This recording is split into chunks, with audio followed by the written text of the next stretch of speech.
আমরা আজকে প্রবাবিলিটির আরেকটা কনসেপ্ট নিয়ে কথা বলবো। গত ক্লাসে তোমাদের আমি গত দুইটা ক্লাসে বল নিয়ে আমি তোমাদের বেশ কিছু কমপ্লেক্স জিনিসপত্র দেখিয়েছি এবং ওই জিনিসগুলো করলে কিন্তু ওই ধারণা থেকে বিভিন্ন ধরনের কনসেপ্টের অঙ্কগুলি তোমরা এখন নিজে দেখলেই পারবা। একটা জিনিস খেয়াল রাখবা, তোমার কিন্তু বাসায় নিজে পড়ালেখা করতে হবে। আমি বল দিয়ে করিয়েছি, তাহলে তুমি এবার কার্ড দিয়ে করো নিজে। আবার এই ধরনের অঙ্কগুলি তুমি ডাইস দিয়ে করার চেষ্টা করো, তো তাহলে তোমার হচ্ছে শেখাটা পূর্ণাঙ্গ হবে। এখন আসি যে আমরা নাম্বার থেকে বেশ কিছু জিনিস একটু সহজভাবে শিখতে পারো, তাহলে নাম্বারের অঙ্কগুলি প্রচুর পরিমাণে আসে এবং ওই অঙ্কগুলি তোমরা আনসার করতে পারবা। তো দেখো, আমি কিছু অঙ্ক লিখিয়ে রেখেছি। এই অঙ্কগুলি দিয়ে আসলে তোমাদের কনসেপ্টটা আমি ক্লিয়ার করে ফেলি প্রথমে, তারপর দেখি আমরা আরো কিছু অঙ্ক করতে পারি কিনা। দেখো, আমি তোমাদের বলেছি যে 325 থেকে 3325 পর্যন্ত এটা র্যান্ডম যে কোনো সংখ্যা দিতে পারে। এত পর্যন্ত সংখ্যাগুলি হতে একটি সংখ্যা দৈবভাবে নেওয়া হলো। সংখ্যাটি 3 দ্বারা বিভাজ্য হওয়ার সম্ভাব্যতা কত? খেয়াল করো, এই ধরনের অঙ্কর ক্ষেত্রে প্রথম যে জিনিসটা খেয়াল করবা যে এত থেকে এত এর মধ্যে সংখ্যাগুলি হতে একটি সংখ্যা দৈবভাবে নিতে বলেছে। তাহলে তোমাকে কতগুলি সংখ্যা থেকে একটা সংখ্যা নিতে বলেছে সেটা আগে বের করে নাও যে এত থেকে এত পর্যন্ত কতগুলি সংখ্যা। তো আমরা খেয়াল রাখবো যে এত থেকে এত পর্যন্ত কতগুলি সংখ্যা, এটা কিভাবে বের করে, যে শেষ সংখ্যা মাইনাস প্রথম সংখ্যা প্লাস 1। প্লাস 1টা কিন্তু অনেকে ভুল করে আসে, তাহলে এটাও করে দিতে হবে যে 3325 মাইনাস 325 প্লাস 1। এটা দিয়ে আমরা টোটাল নাম্বার অফ সংখ্যা কতগুলি, আসলে ধরো একটা বক্সের মধ্যে অনেকগুলি সংখ্যা আছে, সেখানে ধরো টোকেনের মধ্যে লেখা আছে, র্যান্ডমলি একটা তুলতেছি, সেই সংখ্যাটা 3 দ্বারা বিভাজ্য হওয়ার সম্ভাবনা চেয়েছে। তাহলে আমি ওই বক্সের ভিতরে কতগুলি আসলে সংখ্যা আছে, ওই বক্সের ভিতরে সংখ্যা আছে কতগুলি টোকেন আছে, তাহলে আমরা বলবো 3325 থেকে তাহলে আসতেছে 3000 প্লাস 1 মানে 3001। তার মানে 3000 একটা সংখ্যা থাকতেছে বক্সের মধ্যে, সেখান থেকে তুমি একটা সংখ্যা তুলতেছো। তার মানে আমি জানি যে প্রবাবিলিটির আনসারগুলিতে আসলে কেমন হবে সবসময়, যে নিচে হবে 3001 C1, মানে 3000 একটা সংখ্যা থেকে একটা সংখ্যা তুলতেছি। তো তাহলে আমি এতগুলি টোটাল ঘটনা পেতে পারি, আমরা জানি এটা। তো এখন খেয়াল করো, এখন আমি এটা টোটাল পাই, আর আমি কি চাই? আমি চাই যে ওই সংখ্যাগুলি প্রথম অঙ্ক অনুসারে যেন 3 দ্বারা বিভাজ্য হয়। মানে আমি অনেকগুলি সংখ্যা থেকে একটা সংখ্যা তুলতেছি, ওই সংখ্যাটাতে টোটাল ঘটনা ঘটতে পারে 3001টা, সেটা আমি নিজে দিলাম। আর আমি চাই ওই যে একটা সংখ্যা আমি তুলতেছি সেই সংখ্যাটা যেন কোন সংখ্যা থেকে আসে, যেই সংখ্যাগুলি 3-এর গুণিতক, মানে 3 দ্বারা বিভাজ্য, 3-এর গুণিতক। তার মানে খেয়াল করো, 3 দ্বারা বিভাজ্য একটা সংখ্যা ধরো 15 হতে পারে, ধরো 9 হতে পারে। তাহলে এরকম 3 দ্বারা বিভাজ্য সংখ্যা অনেকগুলি আছে। তাহলে ধরো 500টা আছে মনে করো সাপোজ, তাহলে ওই 500টা থেকে তুমি একটা তুললে সেটা তুমি চাও। তাহলে তোমার কাজটা কি? আসলে তোমার কাজটা হচ্ছে প্রবাবিলিটির এই ধরনের অঙ্কে তোমার বের করে নেওয়া, কোন জিনিসটা বের করে নেওয়া, যে এত থেকে এত পর্যন্ত আসলে কতগুলি 3 দ্বারা বিভাজ্য সংখ্যা আছে। তাহলে ওই সংখ্যাগুলি থেকে একটা সংখ্যা তুমি তুলে নিবা, সেটাই তুমি আসলে চাও, সেটা উপরে লিখে দিবা, শেষ। তাহলে আমরা এখন দেখো, এই যে 3 দ্বারা বিভাজ্য সংখ্যা এত থেকে এতের মধ্যে কতগুলি আছে সেই জিনিসটা বের করার জন্য বিভিন্ন জন বিভিন্ন কাজ করে। আমি একটা Get your best tutor in a smart way. Download Baidu Academy app. তোমাদের বুদ্ধি বলে দিই, তাহলে আর কোনো সমস্যা হবে না এই ধরনের অঙ্ক করতে। তুমি n নামে একটা জিনিস নিয়ে আসবা। মানে দেখো, 3 দ্বারা বিভাজ্য একটা সংখ্যা, এই জিনিসটাকে আসলে কিভাবে প্রকাশ করা যায়? আমরা বলতে পারি যে ভাই এইভাবে প্রকাশ করা যায়, 3n। কেন? আচ্ছা, 3 দ্বারা বিভাজ্য একটা সংখ্যাকে কি 3n দ্বারা প্রকাশ করা যায়? অবশ্যই যায়, কারণ আমি জানি এই সংখ্যাটাকে সবসময় 3 দ্বারা বিভাজ্য হবে, কারণ 3 কেটে যাবে।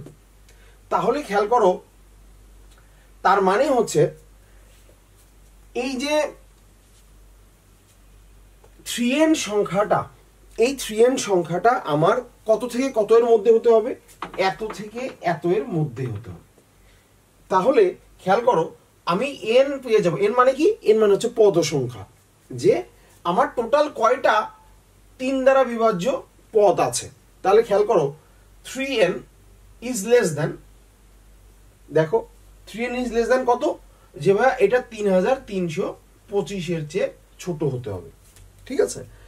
আবার খেয়াল করো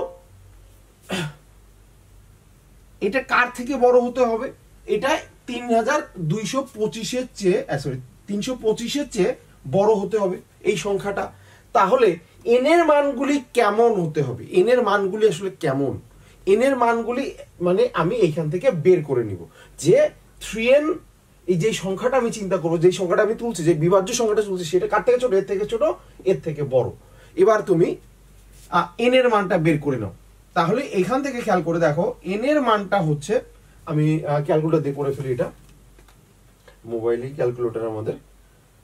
তাহলে দেখো এখানে 3325 ভাগ 3, তাহলে আসতেছে এখানে আসতেছে 108.333 আর 108.333 আর 325 ভাগ 3, এটা আসতেছে শুধু 108.33। এখন খেয়াল করো এই যে জিনিসটা তোমার আসলো n এর মান, তার মানে আসলে কি বোঝায় এই জিনিসটা, যে n এর মানগুলি এত থেকে এত এর মধ্যে যদি থাকে তাহলেই 3nটা এত থেকে এত এর মধ্যে থাকবে, এটাই তো। তো এখন খেয়াল করো তুমি এখানে পেয়েছো পয়েন্ট সংখ্যা, এই পয়েন্ট জিনিসটাকে আমি রাখতে পারবো না, কারণ আমি আসলে স্পেসিফিক, আমি কোনো ভগ্নাংশ নিয়ে কাজ করছি না, আমি সংখ্যা, স্পেসিফিক সংখ্যা নিয়ে কাজ করছি। তাহলে আমি এই এত থেকে এত এর মধ্যে এই সংখ্যাগুলিকে দুইটাকে আমি আসলে রাউন্ড ফিগার করে ফেলতে হবে আমাদের এখানে। এখন রাউন্ডিং কিভাবে করবা খেয়াল রাখবা, দেখো আমি সহজ বুদ্ধি, এটা দুইটা জিনিস দিয়ে করো, মানে এটা শব্দ খেয়াল রাখবা দুইটা, একটা হচ্ছে ফ্লোর করা, একটা হচ্ছে সিলিং করা। ফ্লোর মানে কি, দেখো তুমি যেখানে দাঁড়িয়ে আছো তোমার নিচে কি ফ্লোর, আর তোমার উপরে কি সিলিং। তাহলে উপরের সংখ্যাটা হচ্ছে সিলিং, একটা পয়েন্ট সংখ্যার উপরের সংখ্যাটা হচ্ছে সিলিং আর নিচের সংখ্যাটা হচ্ছে ফ্লোর। তাহলে এর যদি বলো যে 1108.33 এর সিলিং কত, 1108.33 এর সিলিং মানে হচ্ছে, এই জিনিসটাকে আবার এইভাবে প্রকাশ করে যে 1100 ধরো 8 দশমিক বলেছে 33, একটু শিখে লাগবে, দেখো এগুলো পরবর্তীতে কাজে লাগে। 1108.33 এর সিলিং কত, মানে এর বড় সংখ্যাটা কত, মানে সিলিং এর ক্ষেত্রে উপরের দিকে টানটা থাকবে আর ফ্লোরের ক্ষেত্রে নিচের দিকে টানটা থাকবে, মানে একটা থার্ড ব্র্যাকেটেরই একটা ছোট্ট প্রকাশ আর কি। তাহলে এটার সিলিং হচ্ছে 1109 আর এটার ফ্লোর কত, যদি এরকম করে বলে যে 1108. Solve your academic problems in a smart way for free. Download Baidu Academy app. 33 এর ফ্লোর কত, এর ফ্লোর হচ্ছে 1108, মানে এই সংখ্যাটি নিচের যে পূর্ণ সংখ্যা সেটা। তাহলে ফ্লোর মানে নিচে, সিলিং মানে উপরে, এটা খেয়াল রাখবা। আচ্ছা যাই হোক, এখন খেয়াল করো n এর মানটা এর থেকে ছোট যদি হয়, খেয়াল করো n এর মানটা এর থেকে যদি ছোট হয় তাহলে শুধুমাত্র এই সংখ্যাটা এর মধ্যে থাকবে, ঠিক কিনা খেয়াল করে দেখো। n এর মানটা যদি এর থেকে বড় হয় তাহলে ধরো এটা 1120 হলো, 1100 যদি 20 হয় তাহলে 1120 আর 3 গুণ করে ডেফিনেটলি এর থেকে কি হবে, বড় হবে, মানে 3 এর চেয়ে একটু বেশি হলেই সেটা বড় সংখ্যা হয়ে যাবে। তার মানে আসলে ডান পাশে আসলে আমার কি করতে হবে, ফ্লোর করতে হবে, মানে এর যে ইমিডিয়েট ছোট সংখ্যাটা সেটা নিয়ে আমরা কাজ করব। তাহলে দেখো 1108 এর ইমিডিয়েট ছোট কে 1108, মানে 0.33 এর ইমিডিয়েট ছোট পূর্ণ সংখ্যা কি 1108। তাহলে বাম পাশে এখন খেয়াল করো, বাম পাশে আছে দেখো এই সংখ্যাটা n এর থেকে ছোট, খেয়াল করো এই সংখ্যাটা দেখো এত ইজ লেস দ্যান n, তার মানে এর ইমিডিয়েট বড় সংখ্যাটা গুণ করে এইটার থেকে এইটার মধ্যে হওয়া সম্ভব, মানে এই যে সংখ্যাটা খেয়াল করো ইমিডিয়েট এই সংখ্যাটা, এইটাকে যদি বড় করে দাও সাপোজ, খেয়াল করো তাহলে এইটাকে যদি বড় করে দাও তাহলে জিনিসটা কি হয়ে যাচ্ছে, এইটার চেয়ে এই 3n-টা ছোট হয়ে যাচ্ছে। খেয়াল করো, এইটার ইমিডিয়েট বড় সংখ্যাটা দেখো, এত ইজ লেস দ্যান n, তাহলে এই সংখ্যাটার বড় সংখ্যাটা থেকে আমি চিন্তা করব, তার মানে 109। n এর মানটা এর থেকে ছোট, মানে এর থেকে ছোট, আমি ছোটটা লিখবো। আরো সহজভাবে বলি, n এর মানটা এর থেকে ছোট, তার আমি ছোটটা লিখবো। আর n এর মানটা এর থেকে কি বড়, তাহলে এই বড়টা লিখবো। এইভাবে খেয়াল রাখো। তাহলে এবার খেয়াল করো, n এর মানটা আসলে কত, এত থেকে এত থেকে এত পর্যন্ত। তাহলে এই তোমার কাজ শেষ। এই nটাই তোমার দরকার, যে তোমার এখানে আসলে পদ সংখ্যাটা কত। তাহলে এখানে পদ সংখ্যা কত, যে 3n দিয়ে আমি আসলে 3n করা মানে আসলে কি, এখানে n মানে হচ্ছে টোটাল কয়টা পদ আছে সেটা তুমি বের করে ফেলতে পারবা, এবং সংখ্যাগুলি কত থেকে কতের মধ্যে হইতে হবে সেটা তুমি বের করে ফেলতে পারলা। তাহলে খেয়াল করো যে এত থেকে এত এর মধ্যে টোটাল কয়টা পদ আছে, 1108 মাইনাস 109 প্লাস 1টা, তার মানে এটা কত আসে 1000। আচ্ছা, এটা এক যোগ করো, 109, তাহলে 1100 আসে না, 1108 থেকে 1000 আসে, ঠিক আছে। তাহলে 1109 থেকে 109 বাদ দিয়ে দিলাম, তাহলে 109 বাদ দিলে আমরা পাইলাম 1000। তার মানে এত থেকে এত এর মধ্যে টোটাল পদ আছে কয়টা, 1000টা পদ আছে। তার মানে তুমি আসলে কি চাও, খেয়াল করো জিনিসটা আরেকবার তোমাদের ক্লিয়ারিফাই করি। দেখো, আমি প্রথমে ধরে নিয়েছি যে একটা 3 দ্বারা বিভাজ্য সংখ্যা হচ্ছে 3n। এরপর আমি এই 3n কে এত থেকে এত এর মধ্যে, যেহেতু আমাকে পদগুলি বের করতে বলেছে, 3n দিয়ে প্রকাশ করা মানে ওই সংখ্যাটা, আমি n এর যে মানটা পাবো, এই n এর মানটা পাবো হচ্ছে 3 দ্বারা বিভাজ্য কোনো সংখ্যা যেটা এত থেকে এত এর মধ্যে আছে। তাহলে খেয়াল করো, এখান থেকে আমি n এর মানটা বের করে নিলাম। আমি যেহেতু 3n-টা এর চেয়ে ছোট হতে হবে, তার মানে n এর মানটা এর থেকে ছোট হতে হবে। তার মানে আমি এটাকে ছোট ফ্লোর করে দিলাম, এটাকে এর থেকে n এর মানটা যেহেতু বলেছে যে এর থেকে বড়, তার মানে এর থেকে বড় একটা সংখ্যা আমাকে এখানে চিন্তা করতে হয়েছে। এবার খেয়াল করো, তাহলে এত থেকে এত এর মধ্যে সংখ্যাগুলি আসলে এত থেকে এত এর মধ্যে থাকবে। তাহলে দেখো, এই যে সংখ্যাটা এবং এই সংখ্যাটা এত থেকে এত এর মধ্যে কয়টা পদ আছে, এটা থেকে বিয়োগ করে এটা পেয়ে গেলাম। তার মানে আমি আর টোটাল 1000টা পদ পাবো, যেই 1000টা পদ আসলে কত দ্বারা Get your best tutor in a smart way. Download Baidu Academy app. বিভাজ্য, 3 দ্বারা বিভাজ্য। তাহলে আমি কি চাই, যে আমি দেখলাম যে এখানে টোটাল 3001টা পদ ছিল, তার মধ্যে 1000টা পদ কি আছে, 3 দ্বারা বিভাজ্য সংখ্যা আছে। তাহলে ওই 1000টা পদ থেকে আমার একটা পদ তুললেই আমি খুশি, কারণ ওইটা 3 দ্বারা বিভাজ্য, আমি তো 3 দ্বারা বিভাজ্য সংখ্যাই চেয়েছি। তার মানে ওই 1000 C1 দিয়ে দিলাম। ক্লিয়ার সবাই? আসলে এটা কি, মানে তুমি যখন একটা বাক্সে লাল বল থাকে 5টা, আর তোমার টোটাল বল থাকে ধরো 20টা, তো তুমি কি করো, টোটাল লেখো নিচে 20 C1, আর উপরে কি লেখো, যে তুমি লাল চাও, তাহলে ওই লাল কয়টা আছে ওই বাক্সে সেটা তোমাকে দেখতে হবে। তাহলে ওই লালটা থেকে একটা বল কতভাবে তুলতে পারো, 5C1 ভাবে, ওইটা উপরে লিখে দিচ্ছ। ঠিক সেরকমই, যে আমি 3 দ্বারা বিভাজ্য সংখ্যা চাই, তার মানে আমাকে আগে বাক্সের মধ্যে বের করতে হবে যে 3 দ্বারা বিভাজ্য সংখ্যা আসলে আছে কয়টা, সেইখান থেকে আমার চাওয়াটা পূরণ করতে হবে। আশা করছি বুঝতে পেরেছো। এই টোটালটা একটু ডিটেলস বুঝালাম এই কারণে যে পরবর্তীতে আমরা এই জিনিসগুলো আর বারবার ব্যাখ্যা করবো না, যে এন কি জিনিস বা এখানে কিভাবে আসছে। তাহলে আমাদের মেইন কাজটা হবে এই ধরনের অঙ্কে, খেয়াল করো, মেইন কাজটা হচ্ছে এই ধরনের, এই যে 5টা-6টা অঙ্ক দিয়েছে, প্রত্যেকটার একই কাজ, যে আমি আগে বের করে নিব টোটাল এই সংখ্যাগুলি কতগুলি আছে। খেয়াল করো, তোমাকে যেমন তোমার এখানে কাজ হচ্ছে যে এই জিনিসটা যদি তুমি লিখতে পারো, তাহলে এন এর মানটা বের হয়ে আসলো, আর এন এর মানটা বের হয়ে আসলো মানে কি, তোমার চাওয়াটা পূরণ হয়ে গেল। তাহলে খেয়াল করো, প্রত্যেকটা অঙ্কে এই জিনিসটাই হচ্ছে তোমার বের করা কাজ। খেয়াল করো, তাহলে পরের অঙ্কটা আসি। 2, 3, 4, 2, 3 এবং 4 দ্বারা বিভাজ্য একটা সংখ্যা পাওয়ার সম্ভাব্যতা কত। তাহলে এত থেকে এত এর মধ্যে 2, 3 এবং 4 দ্বারা বিভাজ্য, মানে 3টা দ্বারাই বিভাজ্য হতে হবে।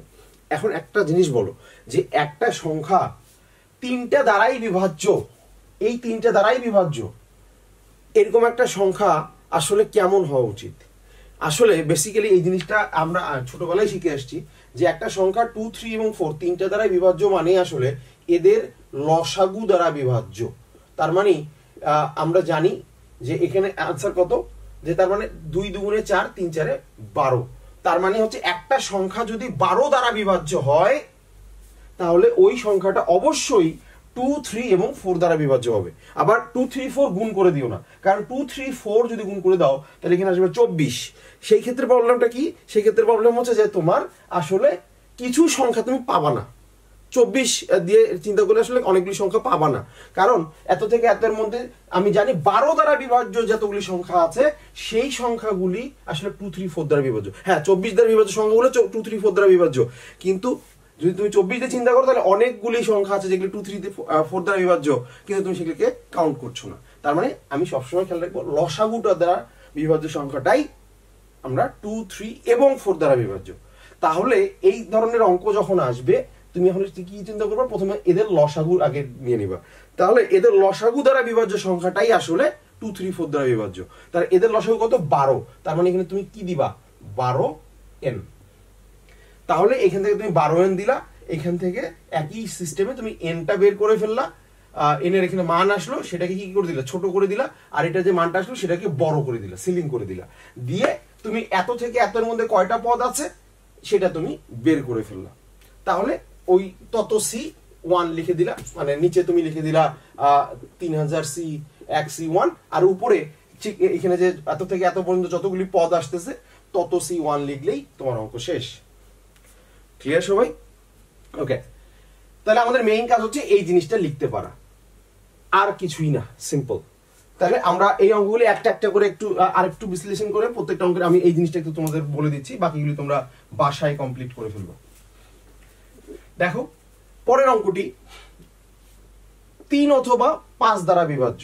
এই ক্ষেত্রে একটু প্রবলেম আছে। তোমরা জানো যে অথবা থাকার অর্থ হচ্ছে যে সেখানে তোমার কিছু প্রবলেম আসবে। অথবা মানে হচ্ছে এইটাও হতে পারে ওইটাও হতে পারে, মানে তোমার এখানে মাইনাস হবে কি হবে না।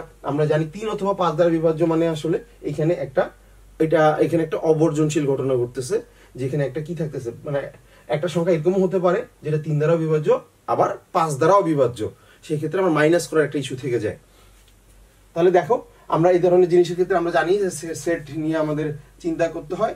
আমরা সেট নিয়ে আমরা অলরেডি কথা বলেছি যে এ এটা বি যদি হয় আমরা জানি যে এখান থেকে এই অঞ্চলটা বাদ দিতে হবে, এ ইন্টারসেকশন বিটা বাদ দিতে হবে। তাহলে আমরা প্রথমে আসলে কি বের করব? আগে প্রথম কাজ হচ্ছে, দেখো তোমরা বাসা তাহলে এটা করে ফেলবা, যে প্রথম কাজ হচ্ছে কি, যে 3 দ্বারা বিভাজ্য সংখ্যা কতগুলি সেটা আগে বের করে নাও। তাহলে 3 দ্বারা বিভাজ্য সংখ্যাকে আমি কি দ্বারা প্রকাশ করি? 3n দ্বারা প্রকাশ করি। তাহলে এটা হচ্ছে প্রথম কাজ। তোমার 3n কতগুলি আছে সেটা বের করে নাও। তারপর আবার 3 দ্বারা বিভাজ্য সংখ্যা 5 দ্বারা বিভাজ্য সংখ্যাগুলি বের করে নাও। তাহলে এখান থেকে ধরো 5 দ্বারা বিভাজ্য সংখ্যা কতগুলি আছে সেটাকে বের করে নিলা। তাহলে 3325 করলা। এরপর তুমি কি করবা? এরপর হচ্ছে 3 এবং 5 দ্বারা বিভাজ্য সংখ্যা কতগুলি আছে সেগুলি আগে বের করে নিতে হবে। এখন বলো তো এবং জিনিসটা কিভাবে বের করে? আমরা জানি এটা হচ্ছে P3 ইন্টারসেকশন 5। এগুলি লিখে রাখিও যে এটা হচ্ছে Solve your academic problems in a smart way for free. Download Baidu Academy app. P3, P5 এগুলো পেয়ে গেল আর কি। ধরো এখন খেয়াল করে দেখো যে এখানে এতগুলি সংখ্যা কতগুলি আছে, যে ভাই এইটা আসলে কি বোঝায়? এটা আসলে বোঝায় আমরা জানি 3 এবং 5 দ্বারা বিভাজ্য সংখ্যা আসলে তাদের লসাগু দ্বারা বিভাজ্য সংখ্যা। তাহলে তাদের লসাগু মানে কি? এবং মানে হচ্ছে লসাগু। তাহলে লসাগু মানে কত? যে 3, 5, 15ই আসলে লসাগু। তার মানে তোমার এখানে এই জিনিসটাও বের করে নিতে হবে যে 3325 is less than equal to 15n is less than equal to 3000। তাহলে এখান থেকে যে n এর মানটা আসবে এই দুইটার মান যোগ করে এইটা বিয়োগ করে দিতে হবে। তাহলে তুমি আসলে টোটাল ফাইনাল যে জিনিসটা পাবা সেটা হচ্ছে 3 অথবা 5 দ্বারা বিভাজ্য সংখ্যাগুলি পেয়ে যাবে, যে কতগুলি এমন সংখ্যা আছে। তাহলে অত C1 দিলে তোমার অঙ্ক শেষ। আশা করি বুঝতে পেরেছো। তাহলে এই জিনিসটাও একদম সেম ভাবে করে ফেলতে হবে, ঠিক আছে? তাহলে প্রথমে এইটার থেকে যে n এর মান আসবে, এখান থেকে যে n এর মান আসবে, যে এত থেকে এত পর্যন্ত ততগুলি পদ বের করে ফেললা, এত থেকে এত পর্যন্ত কতগুলি পদ বের করে ফেললা, সেখান থেকে এটা মাইনাস করে দিলা, অঙ্ক শেষ। এবার আসো পরের অঙ্কটা।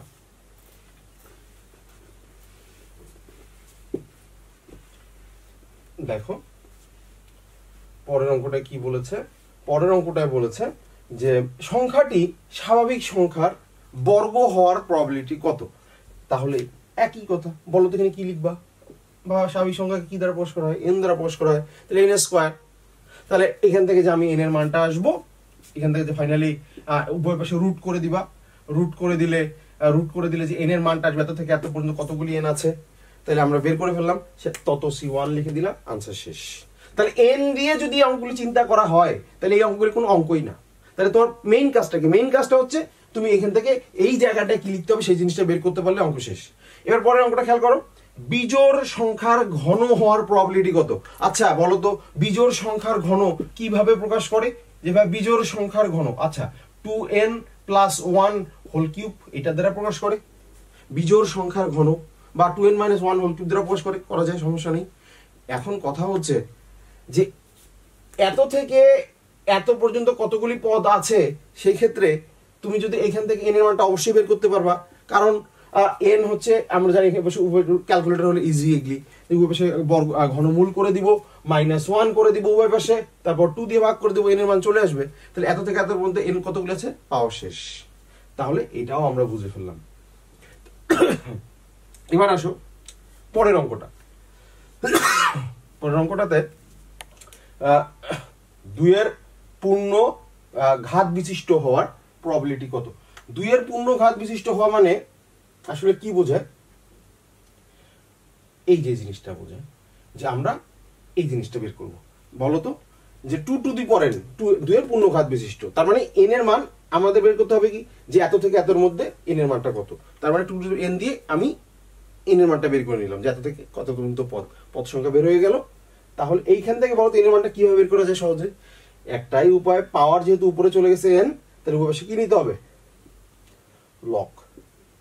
লক নিলে কি চলে আসে, জিনিসটা সামনে চলে আসে। তাহলে n log 2 log 3325, এবার ক্যালকুলেটর বসায় দাও, অঙ্ক শেষ। তাহলে উভয় পাশে log 2 দিয়ে ভাগ করে দেবে, n এর মান চলে আসবে। একইভাবে অত c1 লিখে দিলে অঙ্ক শেষ। ঠিক আছে, তাহলে এই ধরনের যতগুলি অঙ্ক আসবে, তাহলে সবগুলি অঙ্ক আমরা এখন থেকে n দিয়ে খুব সহজে করে ফেলতে পারবো। এই স্টাইলেই সবসময় ফলো করবা, তাহলে দেখবে সব ধরনের অঙ্ক সহজে পারা যাচ্ছে। চিন্তা অন্যভাবে করতে গেলে বিভিন্ন জন বিভিন্নভাবে করে, তখন দেখা যায় কি অঙ্ক অনুসারে আলাদাভাবে চিন্তা করতে হয়।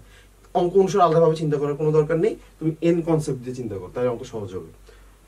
ওকে, আচ্ছা এর সাথে আরো 2-1টা ধরনের অঙ্ক আছে, অঙ্কের অঙ্ক আসে কিছু, যে ধরনের অঙ্কগুলি দেখা যায় যে খুব কঠিন না, অঙ্কগুলি খুবই সহজ।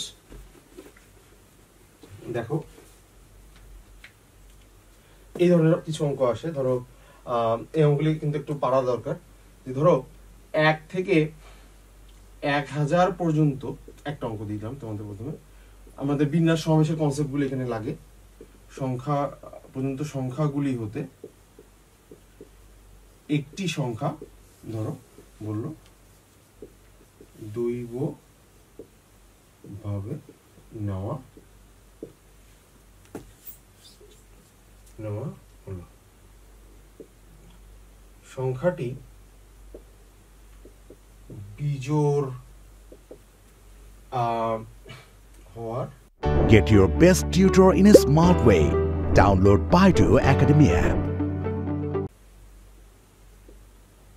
সম্ভাব্যতা কত যখন তার প্রত্যেকটি অঙ্কই বিজোড়। দেখো অঙ্কটা একটু একবার পড়ে দেখো, তাহলে জিনিসটা একদম ক্লিয়ার হয়ে যাবে। এখানে আসলে বলছে যে 1 থেকে 1000 পর্যন্ত সংখ্যাগুলি হতে একটি সংখ্যা দৈবভাবে নেওয়া হলো। বলল সংখ্যাটি বিজোড় হওয়ার সম্ভাব্যতা কত যখন তার প্রত্যেকটি অঙ্কই বিজোড়। এখন শুধু বিজোড় হলেই কিন্তু হচ্ছে না, যদি শুধু বিজোড় বলতো তাহলে 2n + 1 দিয়ে করে দিতাম, কিন্তু যখন বলছে তার প্রত্যেকটি অঙ্কই বিজোড় হতে হবে, তখন কিন্তু কনসেপ্ট আর n দিয়ে করা যাচ্ছে না। তাহলে এই ধরনের অঙ্ক কিন্তু আসতে পারে। তো এই ধরনের অঙ্ক করার ক্ষেত্রে একই কথা, একই সিস্টেম, তোমার আগে বের করে নিতে হবে যে কতগুলি আসলে এমন সংখ্যা আছে যার প্রত্যেকটি অঙ্কই বিজোড়। এখন খেয়াল করো, এত থেকে এত পর্যন্ত কতগুলি সংখ্যা আছে সেটাকে বের করো। যেভাবে 1000 -1 + 1, দ্যাট মিনস 1000টা সংখ্যা আছে টোটাল। এখন এই 1000টি সংখ্যা থেকে আমার একটা সংখ্যা তুলতে বলেছে, তার মানে নিচে হচ্ছে 1000C1।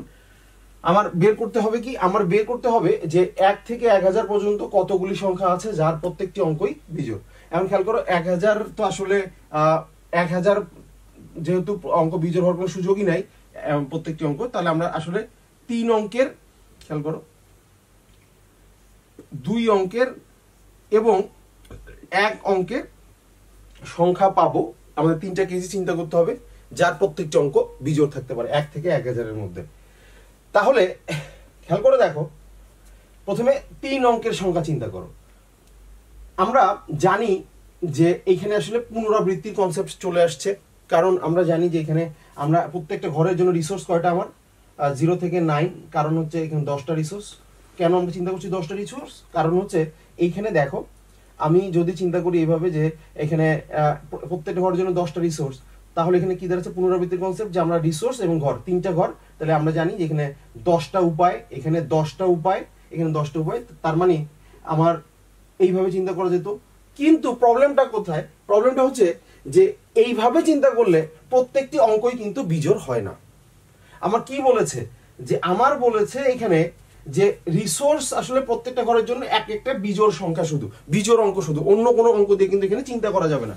তার মানে এইখানে 1, 3, 5, 7, 9 এই 5টাই শুধুমাত্র এখানে তোমার রিসোর্স প্রত্যেকটা ঘরের জন্য। তাহলে আমরা জানি রিসোর্স আমরা পেয়ে গেলাম 5টা, পুনরাবৃত্তি যেহেতু করা যাবে, কারণ এখানে ধরো 5, 5, 5 একটা সংখ্যা। আচ্ছা হ্যাঁ, কারণ প্রত্যেকটা অঙ্কই কি এখানে বিজোড় আছে, তাহলে এখানে কি হলো, সংখ্যাটা বিজোড় হলো এবং প্রত্যেকটা অঙ্ক বিজোড় হলো। তাহলে আমার পুনরাবৃত্তি এখানে ঘটতে পারে। আমরা পুনরাবৃত্তি হলেই আমি কি বলি, যে আগে রিসোর্স নিয়ে চিন্তা করো, টোটাল রিসোর্স কয়টা, 5টা, ঘর কয়টা, 3টা, তার মানে এখানে 5, 5, 5, তার মানে এখানে 125টা সংখ্যা আছে যার প্রত্যেকটা অঙ্কই বিজোড়, তারা 3 অঙ্কের। আবার খেয়াল করো 2 অঙ্কের কয়টা হবে, যেভাবে 5, 5, তার মানে হচ্ছে 25টা। আবার 1 অঙ্কের কয়টা আছে, 5টা। তাহলে এখানে আছে 5টা অপশন। তাহলে আমার এখানে টোটাল অপশন কয়টা হলো, 155টা। তার মানে 155টা টোটাল সংখ্যা আছে যার প্রত্যেকটা অঙ্কই বিজোড়, এত থেকে এত এর মধ্যে। তাহলে ওই 155টা সংখ্যা থেকে তুমি একটা সংখ্যা দৈবভাবে তুলে ফেলো। তাহলে এটাই তোমার আনসার, যে একটা সংখ্যা তুললে সেটা বিজোড় হওয়ার প্রবাবিলিটি কত, যার প্রত্যেকটা অঙ্কই বিজোড়। আচ্ছা দেখো, এইরকম সুন্দর অঙ্কগুলি বিভিন্ন সময় বিভিন্ন ভার্সিটিতে এসেছে। এবার আরেকটা কনসেপ্ট দিয়ে আমরা একটু অঙ্কটা করি। ধরো আরেকভাবে একটু অঙ্কটা, আরেক ধরনের অঙ্ক এখান থেকে এসেছিল, সেই অঙ্কগুলি যদি একটু চিন্তা করি, যে একই ধরনের কথা, যে 1 থেকে 1000 পর্যন্ত সংখ্যাগুলি হতে একটা জায়গায় তোমাকে বললো এবার 3টি সংখ্যা দৈবভাবে না হলো, এইভাবে কিছু কোশ্চেন করে না হলো। 1 নম্বর ধরে এইভাবে বললো যে সংখ্যা 3টির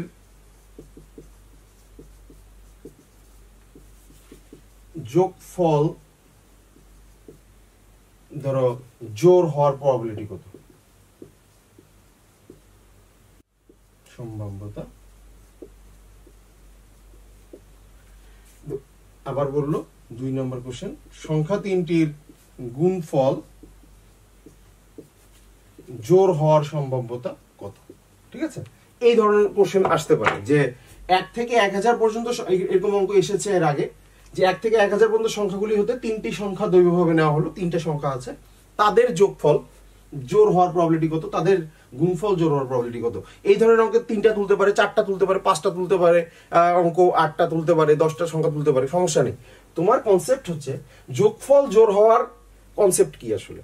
দেখো 3টা সংখ্যা তুলছো তুমি, ধরো জোড়গুলিকে তুমি ইভেন দ্বারা প্রকাশ করলাম, আর বিজোড়গুলিকে আমি অড দ্বারা প্রকাশ করলাম ও। তাহলে দেখো আমি প্রথম অঙ্কটার ক্ষেত্রে যদি যাই, প্রথম কাজ কি আমার, যে স্যাটিসফ্যাকশন আমার ফিল করা।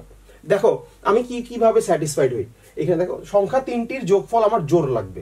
এখন 3টা সংখ্যার যোগফল কখন জোড় হয়, যখন 3টা সংখ্যাই জোড় হয়, তখন তাদের যোগফলও জোড় হয়। তার মানে আমার 1 থেকে 1000 পর্যন্ত কয়টা সংখ্যা আছে আমরা জানি, আমরা 1000 - 1 + 1, দ্যাট মিন্স 1000টা সংখ্যা আছে।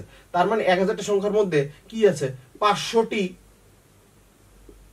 আছে জোড় আর 500টি আছে কি বিজোড়। এখন আমি যখন এখান থেকে একটা 3টে সংখ্যা তুলবো তখন আমরা আসলে কি ভাবে আসলে আমার স্যাটিসফ্যাকশন ফিল হবে, যে 3টাই যদি জোড় আসে তাহলে আমি খুশি, কারণ 3টা জোড়ের যোগফল সবসময়, যে জোড় যখন 3টা সংখ্যা হয় তখন তাদের যোগফল জোড় হয়। আবার 3টে বিজোড় হলে কিন্তু যোগফল জোড় হয় না, কারণ 3 3 ধরো 5, 3 3 6 আর 5 11, মানে হচ্ছে 3টা বিজোড় যোগ করলে জোড় হয় না। আবার 2টা জোড় একটা বিজোড় যোগ করলেও কিন্তু জোড় হয় না, কারণ জোড় যোগ করলে জোড় হবে আর বিজোড়টা যোগ করলে আবার বিজোড় হয়ে যাবে। আরেকটা উপায় আছে, 2টা বিজোড় যোগ করলে সবসময় কি হয়, জোড় হয়। তাহলে বিজোড় যোগ করে যদি জোড় যোগ করো তাহলে সেটা কি হয়ে যাবে, জোড় সংখ্যা হয়ে যাবে। তার মানে 2টা অড এবং একটা ইভেন যদি আমার চলে আসে তারপরও আমি খুশি, কারণ এই ক্ষেত্রেও আমার কি তৈরি হবে, এই ক্ষেত্রেও আমার জোড় সংখ্যা তৈরি হবে। আর কোনো উপায় নেই। তাহলে খেয়াল করো, আমার টোটাল সংখ্যা আছে জোড় সংখ্যাটা 500টা। তাহলে 500টা থেকে আমার কি নিতে হবে, আমি চাই কি 3টা জোড় আসুক, তাহলে 500C3, আর নিচে আছে কি 1000টা টোটাল সংখ্যা, তাহলে 1000C3, এটা একটা অপশন। প্লাস এইভাবে আমি খুশি। আর কিভাবে খুশি, 2টা বিজোড় একটা জোড় আসলে আমি খুশি। তাহলে 2টা বিজোড় তোলো 500C2, আরো একটা তোলা বাকি আছে, ইন্টু 500C1, একটা জোড় তুলতেছি, ডিভাইডেড বাই 1000C3।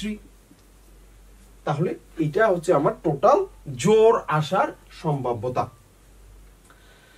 এবার আসো, সংখ্যা 3টির গুণফল জোড় হওয়ার সম্ভাব্যতা কত। সংখ্যা 3টির গুণফল জোড় হওয়ার সম্ভাব্যতা কিভাবে চিন্তা করি, একই সিস্টেম, যে আমি আগে দেখি কিভাবে আমি স্যাটিসফাইড হই। 3টে সংখ্যার গুণফল জোড় হয় কখন, 3টাই যখন জোড় হয় অবশ্যই। আচ্ছা, 2টা জোড় আর 2টা বিজোড় একটা জোড় না, হ্যাঁ হবে, কারণ আমি জানি আসলে, খেয়াল রাখবা গুণফলে, খেয়াল রাখবা কোনো পৃথিবীর যে কোনো গুণফলে যদি একটা জোড় সংখ্যা থাকে তাহলে তাদের গুণফল জোড় হবেই, এটা খেয়াল রাখলেই হবে। তার মানে এইখানে আরেকটা অপশন আছে, একটা অড ধরো পেলা আর 2টা ধরো ইভেন পেলা, তারপরেও গুণফল কি হবে, ইভেন হবে। তার মানে আমার একটা ইভেন থাকলেই হচ্ছে, কিন্তু 3টাই অড, তার মানে গুণফল সবসময় কি আসবে, অড আসবে। তার মানে এখানে জাস্ট আরেকটা অপশন যোগ হবে এটার সাথে, 2 নম্বর কোশ্চেন আনসার আরেকটা অপশন যোগে কি হবে, যে একটা অড তোলো, 500টা থেকে একটা অড তোলো, ইন্টু 500টা থেকে 2টা ইভেন তোলো, তাহলে নিচে 1000C3 দিয়ে দাও, জাস্ট একটা জিনিস বাড়ায় দাও, তাহলেই আনসার হয়ে যাচ্ছে 2 নম্বরটা। তাহলে আশা করছি এই ধরনের অঙ্ক আসলেও পারা যাবে। তাহলে এই ধরনের ম্যাথের অঙ্ক আরো অনেক ধরনেরই আছে, আমরা আরো কিছু জিনিস দেখবো পরবর্তী ক্লাসে। তাহলে আমরা এই জিনিসটা আশা করি শিখতে পেরেছি। Solve your academic problems in a smart way for free. Download Baidu Academy app.